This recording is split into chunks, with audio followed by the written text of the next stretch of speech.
Oke, bismillahirrahmanirrahim. Assalamualaikum warahmatullahi wabarakatuh. Kembali lagi di Yoshinoya, Yasinin Nongkrong bareng Abu ya. Nah, sahabat dan ikhwah fillah semuanya, alhamdulillah kita telah sampai di hari pertengahan bulan suci Ramadan. Dan Masya Allah, alhamdulillah, semoga sahabat ikhwah fillah, keluarga-keluarganya, sahabatnya, juga tetangga-tetangganya Allah jaga terus dan diberikan kesehatan, kelancaran dan dalam setiap urusan-urusannya. Dan banyak sekali fenomena-fenomena yang menarik, dan tentunya itu atas kuasa Allah Subhanahu wa taala. Jadi mungkin sebelumnya juga Abui minta maaf juga, mungkin baru merilis lagi videonya karena memang di antara 1-2 hal kesibukan di bulan suci Ramadan ini, Abuya juga ingin sama-sama memaksimalkan kewajiban-kewajiban, ibadah-ibadah dan rutinitas aktivitas di bulan suci Ramadan ini agar bisa lebih serius dan fokus di bulan suci Ramadan.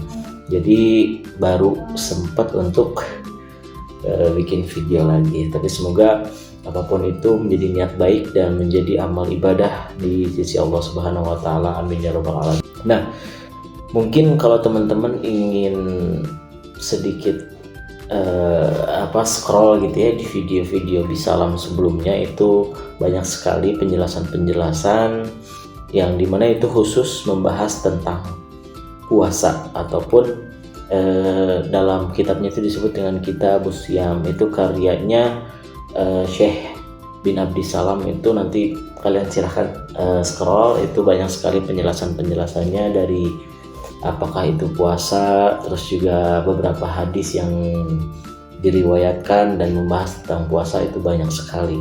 Nah, namun di video yang kali ini Abu ingin nongkrongin lagi nih ya, khususnya buat kita para newbie beginner gitu ya, buat Abu juga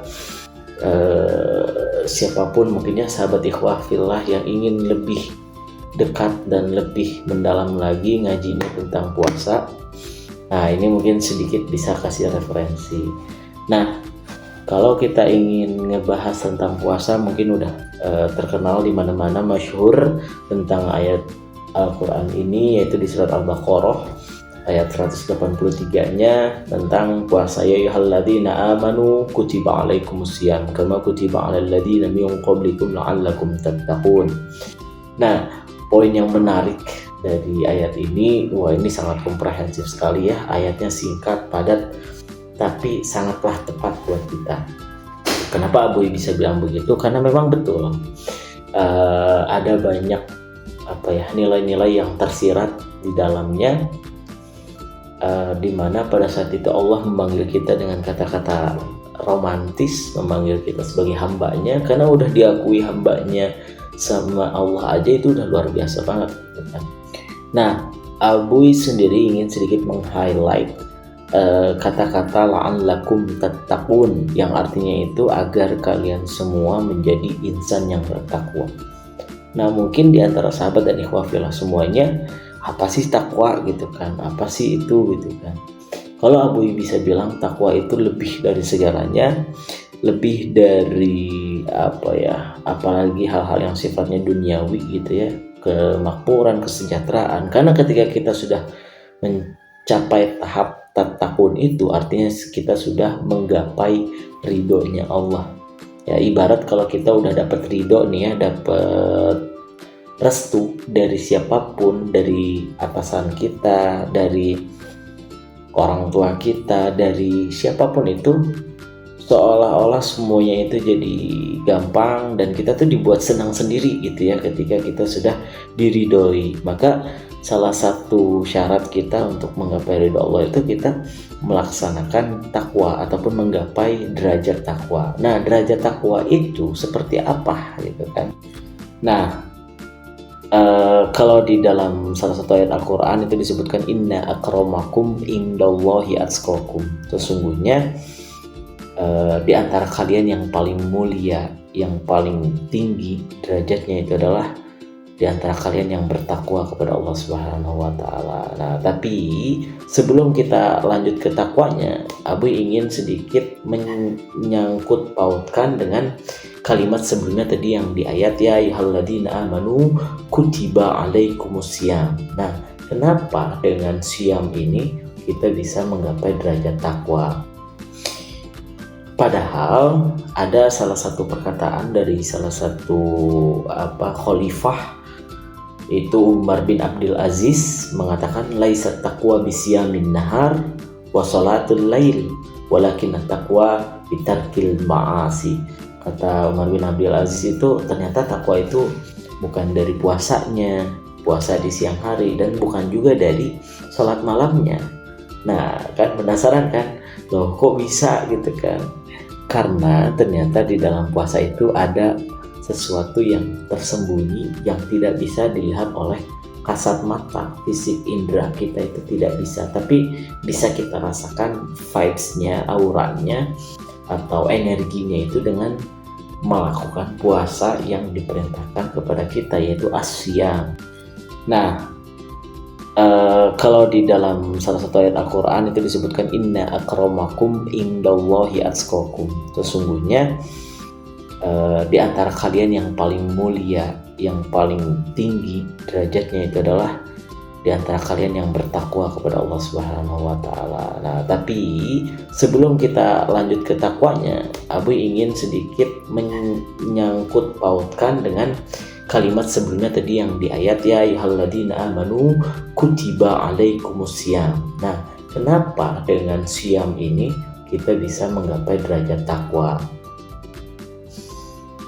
Bahkan kalau kita ingin menelisik lagi, di mana di situ ada salah satu hadis riwayat dari Ibnu Majah yang disahihkan oleh Imam Hakim, rubba shaimin halluhu, atau dalam kurung itu laisa lahu min siyamihi illal ju' wal 'atash, kecuali dengan hanya merasakan kelaparan dan kehausan. Nah, rubba shaimin artinya kita tuh ternyata rugi banget jadi orang yang berpuasa, tapi di dalam puasanya itu cuma nahan lapar dan haus doang gitu kan. Udah capek-capek kita nahan lapar, nahan haus, tapi kok masih bisa dianggap orang yang rugi gitu kan. Karena yaitu ternyata Allah memerintahkan asyam di dalam surat Al-Baqarah tadi itu ada banyak hal yang tersirat di dalamnya, di mana tidak hanya menahan lapar dan dahaga saja gitu kan, tapi di situ juga ada tarkus syahwat, tarkut ta'am, tarkus syurub atau al-luwu, dan juga ar-rafat. Nah, hal-hal ini itu mencangkup semua, baik itu secara kuantitas yang terlihat oleh mata kepala kita, bahkan kita juga harus berpuasa apa-apa yang tidak terlihat oleh orang lain, yaitu apa? Untuk meninggalkan syahwat atau emosi, nafsu, hawa nafsu kita harus bisa kita tahan. Kalau kita lagi mau marah, ingat kita lagi puasa. Atau juga tarkus syurab dan ta'am, ini udah masyhur, kita juga udah tahu semuanya kalau puasa itu kita tidak makan dan tidak minum. Nah, puasa yang lainnya adalah meninggalkan al-lugu war-rafat. Al-lugu itu sesuatu yang berlebihan. Nah, ketika kita berpuasa, kita juga harus lihat nih, jangan sampai nanti kita puasa terus ada hal-hal yang terlalu berlebihan. Misalkan kita berbuka dengan bermegah-megahan gitu kan, bahkan 2 jam 3 jam sebelum beduk kita udah siap-siap nih, harus udah kalau sekarang kan ramai banget tuh ada namanya war takjil gitu kan ya, perang takjil. Ada bahkan itu yang ngelakuin juga tidak hanya orang muslim gitu kan, tapi ada juga beberapa non muslim yang di konten-kontennya itu luar biasa, dia sampai nyari takjil kemana-mana. Nah, jangan sampai berlebihan, artinya kita cukupkan, kalau ada lebihnya kita manfaatkan. Kalau kita cerdas, kalau kita pinter, oke, misalkan satu keluarga, atau kita buat teman-teman yang merantau mungkin ya, para mahasiswa ataupun para pekerja yang merantau di kosannya sendiri atau di kontrakannya sendiri, kita cukup secukupnya aja beli buat buka, misalkan makanan-makanan yang dingin-dingin, yang manis-manis. Nah, jangan sampai berlebihan, karena tidak sedikit di antara kita pada saat berbuka itu wah semuanya dibeli karena ada rasa lapar yang tertunda, sehingga ngebuat diri kita tuh jadi wah ngeliat ini pengen, ngeliat itu pengen, wah ini seger nih kayaknya gitu kan. Nah karena bahaya tuh, karena nantinya takutnya malah pahala puasanya kita jadi berkurang gitu kan. Nah itu juga perlu dijaga. Begitupun dari syahwat gitu kan. Syahwat itu ketertarikan kita terhadap lawan jenis ataupun hal-hal yang condong membawa kita, mendorong kita ke arah-arah yang ibaratnya perzinahan, atau misalkan kita benar-benar harus menjaga nih, apalagi kan di zaman sekarang tuh ada handphone, ada sosial media, terus juga ada hal-hal yang kaitannya dengan teknologi yang itu di luar apa yang kita lihat. Karena sekarang tuh kita ibaratnya hidup tuh di dua alam gitu kan, di dua ada yang fisik dan ada yang metafisik. Jadi sekarang yang metafisik itu ternyata online juga gitu kan.